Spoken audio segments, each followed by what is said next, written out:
Tepat tanggal 17 Agustus, di hari Jumat itu, tahun 1945, jam 10 pagi, di Jalan Pegangsaan Timur, jangan lupakan, nomor 56. Nomor itu penting karena menunjukkan satu tempat tertentu. Kalau cuma jalannya saja, berarti, maaf ya, proklamasi berlangsung di jalan.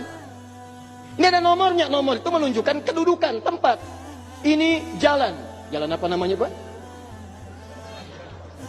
Kistu Kencana. Ya, Wisnu Kencana Timur, nomor 27, Masya Allah. Nomor 27 tempat ini. Kalau cuma Wisnu Kencana saja di jalan. Pertanyaan saya, kenapa tidak pernah dijelaskan dalam buku sejarah? Siapa yang punya rumah tempat yang nomor 56 itu? Jalan Pegangsaan Timur nomor 56. Rumah siapa nomor 56 itu? Ternyata itu rumah seorang pengusaha Muslim keturunan Yaman yang sangat cinta dengan negara kesatuan Republik Indonesia ini. Beliau mewakafkan rumahnya untuk kemerdekaan bangsa Indonesia. Namanya Syekh Faraj bin Marta.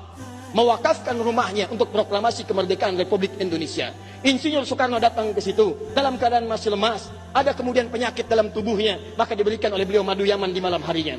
Siang-siangnya sudah fresh, dalam keadaan yang baik, maka digelorakanlah kemudian di sampingnya ada Bung Hatta. Proklamasi sampai dengan ujungnya. Teman-teman, proklamasi 17 Agustus tahun 1945 itu memiliki saham yang kuat dari pertemuan-pertemuan dan perjuangan para ulama. Karena itulah teriakan takbir yang digelorakan oleh Bung Tomo dari Surabaya itu. Allahu Akbar, Allahu Akbar. Terjemahan takbir itu kalau diterjemahkan dalam bahasa Indonesia adalah Allah yang maha besar, Allah yang maha kuasa. Kalimat Allah yang maha kuasa itu negara kesatuan Republik Indonesia mengapresiasi dan menanamkan dalam undang-undangnya. Baca pembukaan undang-undang dasar. Atas berkat rahmat Allah yang maha kuasa. Kalimatnya Allah, tidak ada yang lain lagi. Atas berkat rahmat Allah yang maha kuasa. Dan dengan didorongkan oleh keinginan luhur. Jadi keinginan luhur itu diletakkan di akhir setelah Allah yang maha kuasa. Karena dari dulu itu memang punya keinginan luhur. Pengen merdeka, tapi belum dapat. Siapa kemudian yang mempercepat keinginan luhur itu? Allah yang maha kuasa. Atas berkat rahmat Allah yang maha kuasa. Dan dengan didorongkan oleh keinginan luhur, maka rakyat Indonesia menyatakan dengan ini kemerdekaannya. Dari situ kemudian jadikan sebagai sila dari 5 dasar sila ketuhanan itu. Ketuhanan yang Maha Esa, sila yang pertama. Siapa ketuhanan yang Maha Esa itu? Dalam pengertian kita, Esa artinya Ahad. Qul huwallahu ahad. Ditafsirkan kemudian dengan perlindungan dari negara, pasal 29. Ayat 1 untuk dasar negaranya. Negara berdasar atas ketuhanan yang Maha Esa.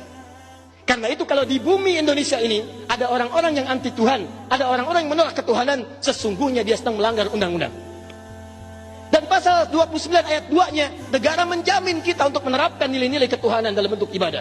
Perhatikan bacaannya. Negara menjamin kemerdekaan tiap-tiap penduduk untuk memeluk agamanya masing-masing dan beribadah menurut agama dan kepercayaannya itu. Bagi kita, pengajian adalah ibadah. Salat adalah ibadah. Zakat adalah ibadah. Taklim seperti ini adalah ibadah. Jadi taklim pun dilindungi oleh undang-undang, taklim pun didukung oleh negara, dan kalimat takbir pun itu adalah kalimat takbir yang tertuliskan dalam undang-undang dasar kita.